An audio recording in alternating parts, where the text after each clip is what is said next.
Camel cigarettes, Chevrolet, Pepsi Cola, Texaco, and these are American buffalo jaws.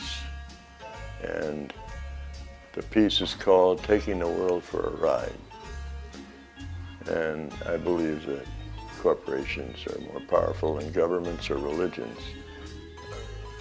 Art is not something you go into to get rich. This one has to do with the consumption of oil and our obsession with the automobile. And this one has to do with greed. It's the greediness of man that has caused all of this stuff.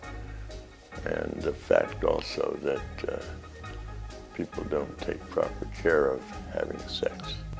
These have to do with overpopulation, obviously.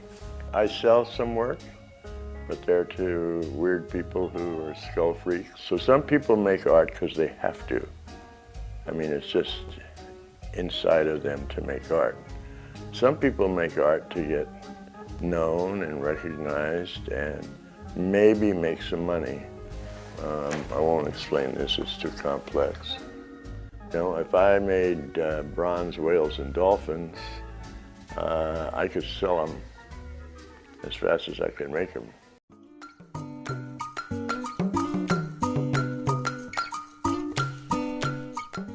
Throughout history, artists have typically been poor. The image of starving artists working and creating 10 hours a day is hardly a stereotype. And when they finally begin to get recognition for their art, they're dead. They're actually dead. So who would ever choose a life of such seclusion and poverty? The following are real artists who recognize the sacrifices they must make in order to truly pursue their passions. If an artist wants to actually support him or herself by making art, for better or for worse, there's always going to be that pressure. You know, you need to be able to sell the work or hold down some other job. And needless to say, the vast majority of artists, working artists, support themselves some other way. But that's a choice that's built into making art. And you'll see a lot of people, early to mid-20s, who've made a choice for now. Whether they'll stick with it, who knows, but to be poor and to spend their time making art as opposed to pursuing paychecks.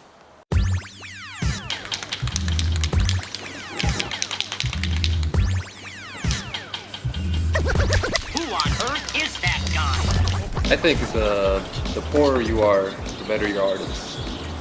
I mean, I've been here like 5 years, and meeting all types of people that go to the school, I noticed that the kids that come from worse backgrounds, about like broken families or lower, poverty levels, tend to produce better art than those who get fully funded to go to college, I guess. This is my last class, and I'm going to graduate with a bachelor's in architecture, but I don't want to be an architect, so it's sort of, I guess, funny conundrum. If we're speaking about, spray painting, I don't know, I started out when I was 12, just being a vandal, I guess.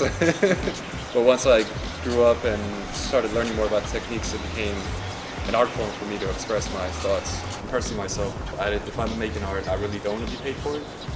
So if I am going to be paid for it, I'd rather not do it. Because I only create art because I feel like it, and nobody else tells me what to do about it. And that's when my best stuff comes out. But if I get commissioned to do a piece or I have to do something, I get forced down with these rules and guidelines and stuff that really kills the whole art thing.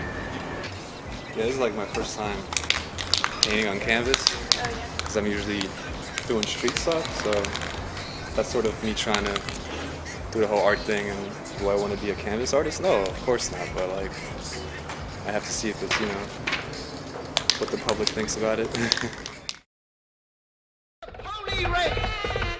I don't think you can pursue a career in art and have money on your mind.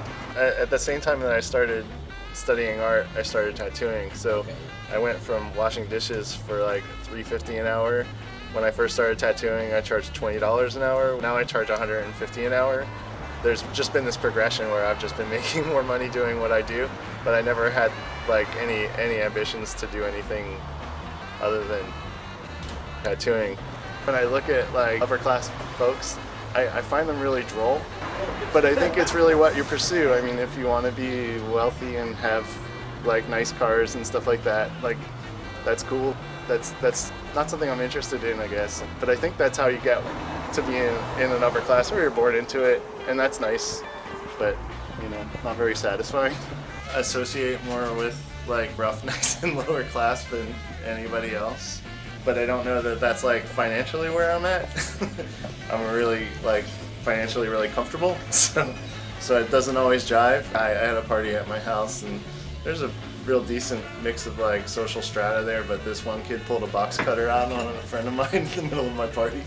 So it's a mixed bag, but mostly like I hang out with dirtbags.